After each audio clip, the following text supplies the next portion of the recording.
First thing I'd ask is just can you give us all your background? Well, you got to start somewhere. Let's start at like 25, maybe. I don't know. 25. I get in so much trouble opening my mouth. Well, you got to let it rip here. Yeah. We're not into censorship safe here, on this channel on Reset Media. I was born and raised in Washington, D.C. I was born a Negro, and that was an offensive to call us anything other than Negro from 1943 on up. And then when I joined the Marine Corps, I got to go to Gitmo, Guantanamo Bay, Cuba, and I looked at a can of black shoe polish and it said Negro. And it got me to thinking that I'm letting somebody identify me. I tell you, I don't know how deep you want to go, but so that started me to thinking. I really got to think for myself. I got to be my own judge. My judging is based on God's 10 Commandments and the Word of God now. But I hated church then. I hate church now. But I hated church then. They didn't make any sense. And we went on a tour to a lovely place called South Vietnam.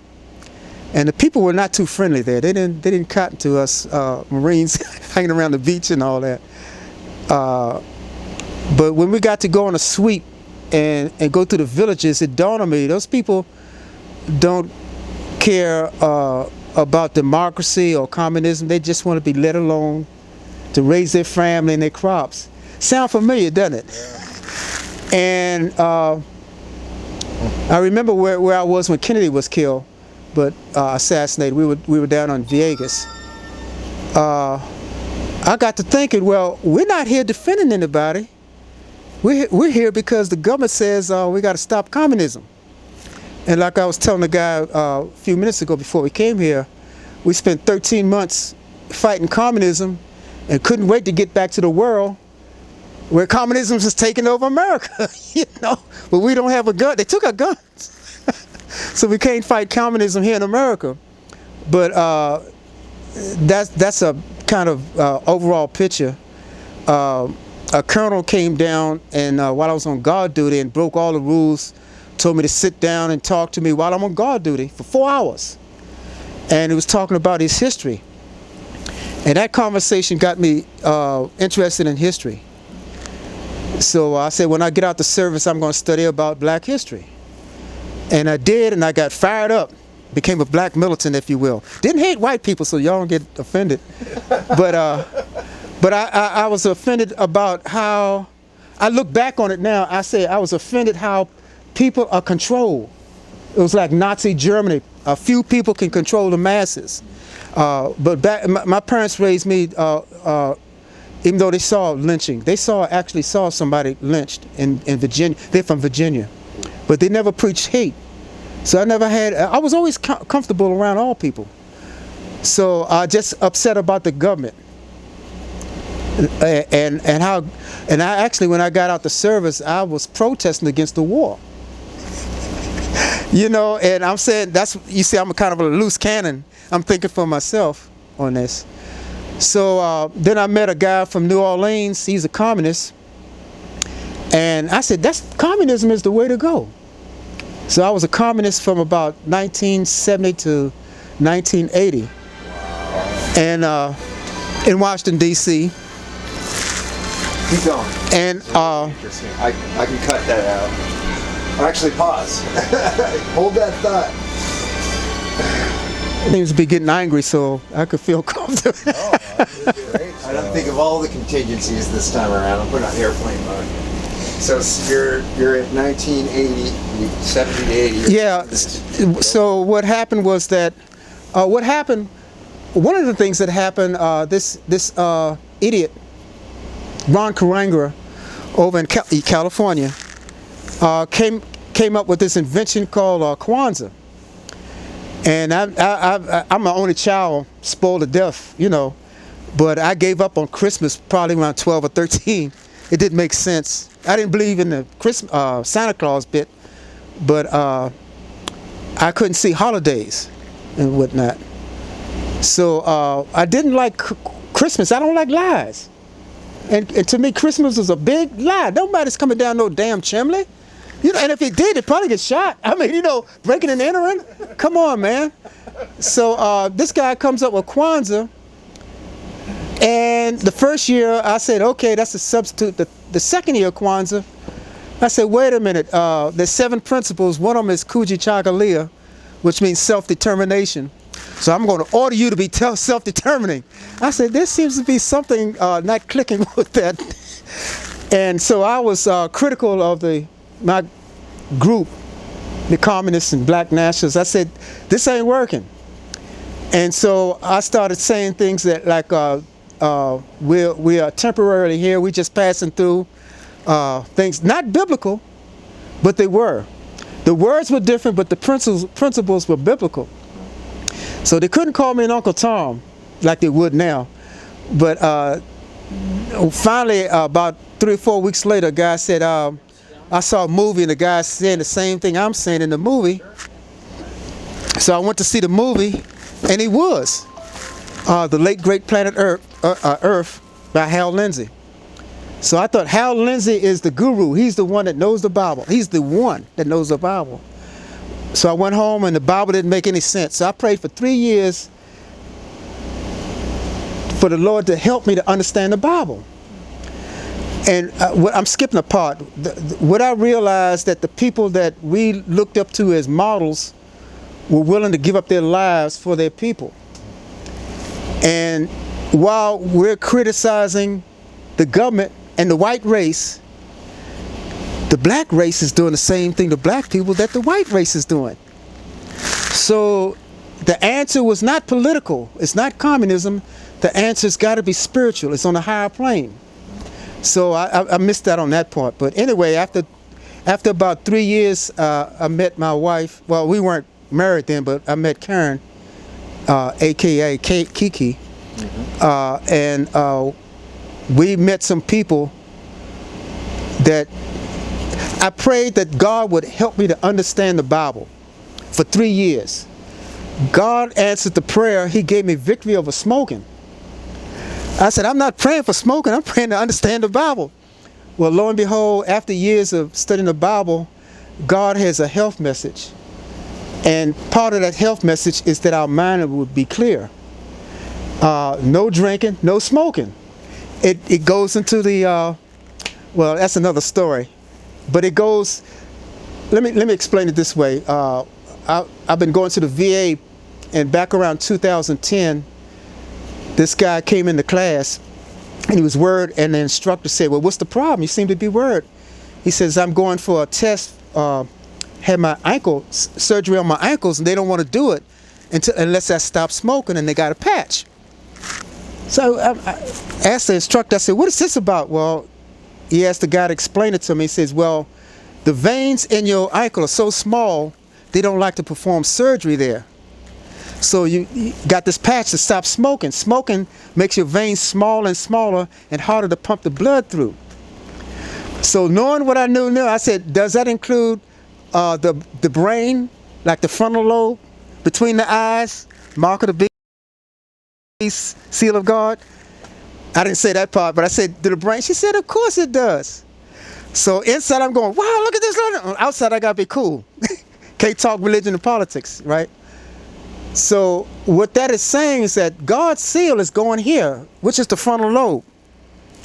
And if you're smoking and drinking, you're restricting the blood and oxygen that the brain needs. That's why Satan created the stuff, to hinder that. So that the health message plays hand in hand with salvation. You know, so I said, man, this is some good stuff I'm getting from secular people that are not religious, what the Word of God says about the mark of the beast or the seal of God. And that's not the seal of God. Smoking is not, but it restricts it. So I switched from a pure D idiot to getting being politically aware, and I was not trusting anyone at that point. And I was shocked to find that in the Bible that God says to trust no man. And I said, yeah, that makes sense, because I've been fooled plenty of times, and by governments, you know, Democrat and Republican. And when I became a communist, I often wondered, I said, how come black people got to vote Democrat? How come, you know, we were always for the Democrat, but we're taught not to be, not to have prejudice and discrimination to judge and evaluate things, but yet, if you're born black, you're a Democrat. I said, well, I'm a troublemaker, I guess. So I haven't been called an Uncle Tom in a long time, but I guess when this gets out, I'll relish in that title again. But that's what I meant, that I think for myself, and sometimes when I say things, it upsets people. People are sitting there. I tell, in a religious setting, I say, you know, one of the 10 commandments, the second commandment, thou shalt not make an graven image. I said, you can't find an idol without prejudice. Prejudice, every idol needs prejudice in order to survive against truth. And that idol can be an idea. Racism is idol worship. When you're coming down to the unjustified love and promotion of a Democrat or Republican without evaluation is an idol on that. So I was kind of skeptic in coming here. I said, I don't know these people and everything. And lo and behold, these guys are speaking my language, man. You know, so I don't know how far to go on this. I'm pretty far already. But I tell in a religious group, and I'll say it here, God is not going to have any robots in heaven. You have to have victory over idols, over prejudice, presumption, pride, prejudice, and presumption. You have to think for yourself and evaluate yourself. Examine yourself whether you're in the faith or not. You know, and God rebukes you, and you gotta say you can't get your feelings hurt, because God knows you, and He knows you're wrong. He's telling you so that you can be saved. So I've been praying for the last couple of years that God rebuke me and chastise and cleanse me and guide and direct me, because I know I'm fallible. You know, so I'm kind of sensitive to people that are proud. You know, Christians are the most humble people in the world, and they're proud of it. Yeah, that's amazing. That's good. Yeah, so like a lot of people don't go through all those iterations. Do you think would you call yourself someone who was a truth seeker? I mean, oh yeah, right. Yeah. And so you always had an independent mindset. You were not always, but I had to learn that. I didn't do well at Paris Island. I did enough to get out of there. Yeah. But I'm proud of being proud. I'm glad that God wanted me to be a Marine. And I recognize that. He took me to places I wanted to travel, and He took me to places that when I got Bible studies, I said, yeah, I was there. I was at the catacombs. I didn't know what a catacomb was. And when I went through it, I said, this is a indoor graveyard. You look at this. And they explained it, but they didn't tell me that these were Christians and that this was the home church. When Jesus started the Christian church, it was in the home. There was no denominations. There were no differences. There was one God, one Bible, one faith. There weren't no denominations. So we got a problem today because there's different denominations. And they were persecuted. That's why they met in homes. And some, because they were being watched by the government. What you guys are protesting now about freedoms, it's also religious freedom. Yeah. Because this you talked about the Constitution. The people that came to this country were escaping from religious and political persecution. And they say, we want a country without a king and a country without a pope, because it just came out of the Dark Ages. And so when you read the Constitution, the Bill of Rights, those were to protect religion, freedom of speech, freedom to preach, freedom of assembly, to congregate. What does the Bible say about, how does it put it, about congregating? Fellowship. Forsake not the fellowship one to another. It's in the different words, same principle. And so this war that you guys are fighting is for God. That's from me, my interpretation. If you disagree, I'm willing to listen. But it's really, it sounds political. Oh, that Biden and everything. Well, Biden is a puppet for the communists, for the New World Order. New World Order is Revelation 13. When I was saying this earlier, when you mention the New World Order, our friends in the news media say that's a conspiracy theory. Well, they got to go back to George Bush, who introduced that phrase, and then Bill Clinton, who repeated it. Then you got Obama, who repeated it. You know, for some strange reason, Trump never mentioned the New World Order in a favorable context, anyway. And so, next question I want to ask. Oh yeah, it's wrapped ready to go. No, it's no problem. So maybe get some of your thoughts. I've heard a lot of people talk about different aspects of what's been happening with COVID that has been really disconcerting towards them. And everyone's got their own sort of interpretation of what is the most concerning thing that's happened politically in regards to mandates, etc. What is your biggest concern? Well, specifically with how COVID was rolled out in the country? The biggest thing, I don't know if you guys had it on this van, but yeah, you had it on this van about faith and not fear. Yeah, yeah. And when that thing that COVID first came out, fear feasts on ignorance. Mm-hmm. And I didn't know anything about it, and I turned on the news. President Trump was there, and president at the time, and it was Wuhan, China, and Trump called it the China virus. Said, makes sense to me. You know, that's where it started. Well, he said he's a racist. I said, well, there's something wrong with the news media. But I saw him spraying, and people were dying in China. I said, what is it? So I'm in ignorance. And they said, put on a mask and all that stuff. Only time I wore a mask is where I was going into a building where it's required. Mm-hmm. Other than that, we didn't wear masks. Where we live is out in the country, and the neighbors don't wear masks. You know, so I remember going into Frederick, about a 50-mile trip, and listening to the news. I didn't realize it then, but more I'm listening to the news, and regardless of what channel it's on, the same subject over and over. And I'm saying, this is like brainwashing. When I was at Paris Island, they said that during the Korean War, Marine prisoners of war were the only ones that couldn't get brainwashed. And I don't know how true that was, but I said, I'm not going to get brainwashed at Paris Island. You know? And I think that hearing that news on that 50-mile trip, I was being brainwashed. And we got out the car and went into the store, put on the mask. And I said, William, I'm really terrified because I don't know anything about this disease. And the more I went back to the Bible, my faith increased. And I said, well, if Christians were willing to die being thrown to the lions and praising God as they're dying, why am I afraid of this disease? And I know people that are just like us that got COVID, seriously ill, and they all survived. And I'll be 79 next month.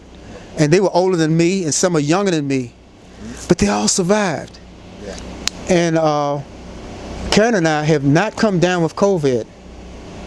And well, we're vegan too. I need to put that in there. I think being vegan helps, and being in shape and eating properly will key. Somebody said if you eat a lot of vitamin D, but at that time we didn't know. Mm-hmm. But with knowledge and truth, like you said, truth gives us strength against fear and the ignorance. But we need truth. What is truth? Well, Jesus said, I am truth. He didn't say I tell the truth. You know, so I think this battle, I think that now, 2.5 years later or 3 years later, I'm convinced that COVID is man-made.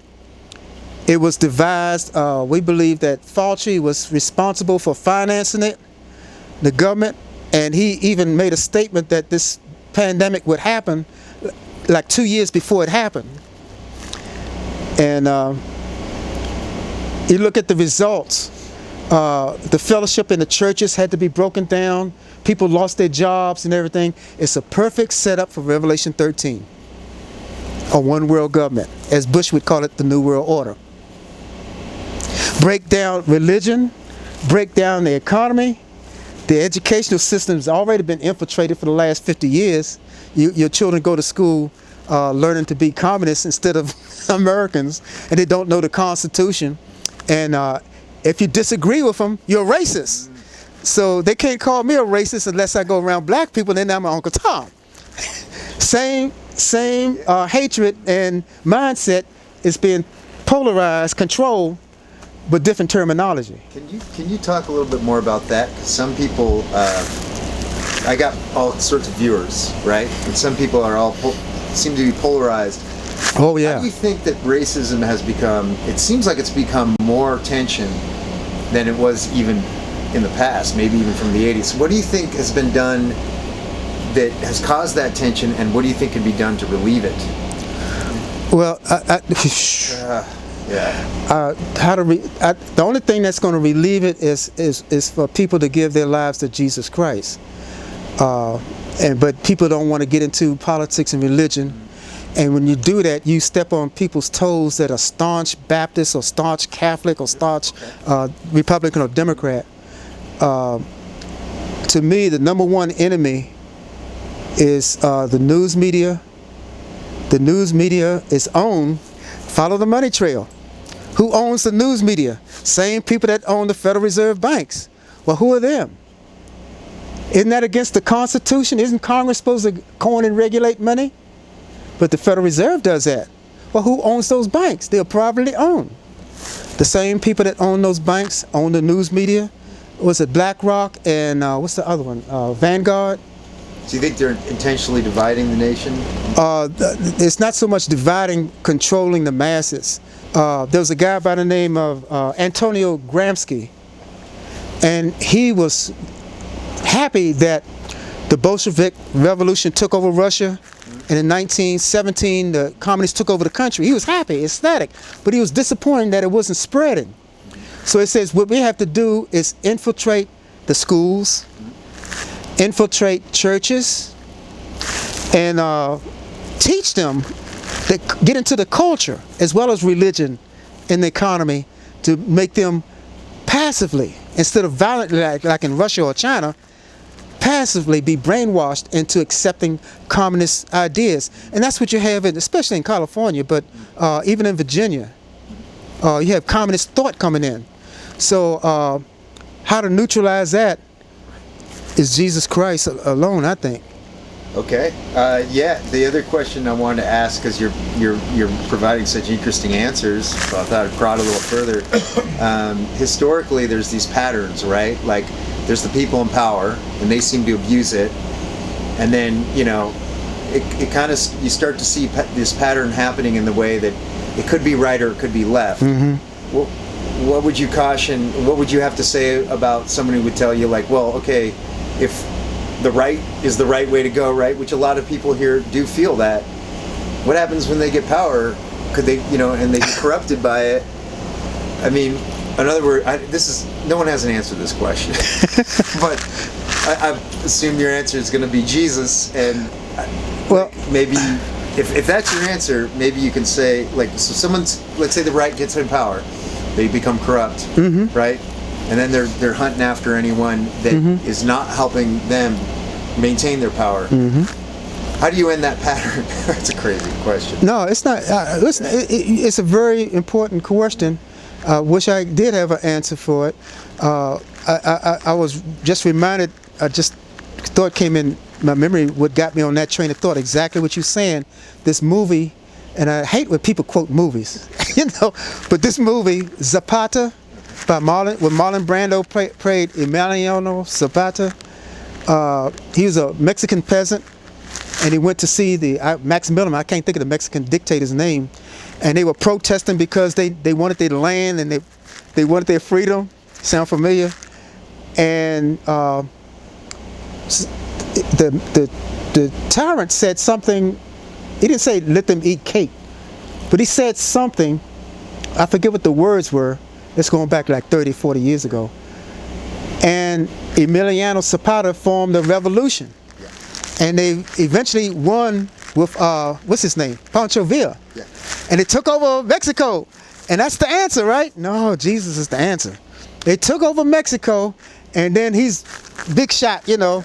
And then these peasants come in, and they got the same question that Emiliano had before. And he said the same thing the dictator said. Yeah. So until there's a change of character, Yeah. Yeah. that's personal, and it's individual. Yeah. Thank you so much. Thank you so much. I wore you out, didn't I? I could go a little bit more, but I'm saying well, this is some good stuff, man. I got to edit it down, so I got to edit it to fit. But all right. Yeah, like. But when I'm speaking from my memory, my truth, I'm telling you honestly, and black people would be offended by me saying these things to people that are not of my race. But like I told, I'm in the suicide class that the veterans have Zooming now. Okay. And I'm trying to help out in that to show that Jesus is the answer. But I told her, I said, I was a Negro one time. I'm certified Negro. But then I was a black and African American. But I don't really consider myself any of them things now. You know, I've outlived those titles. You know, if you keep going with the truth, and if you say, you check your judgment, because we make mistakes. Well, I made a mistake on that. Maybe I'm this and that. Part of your life is evaluating yourself as God gives you more light to evaluate yourself and to walk on that path to our perfect example, who's Jesus Christ, not the Democratic Republican Party. He's perfect.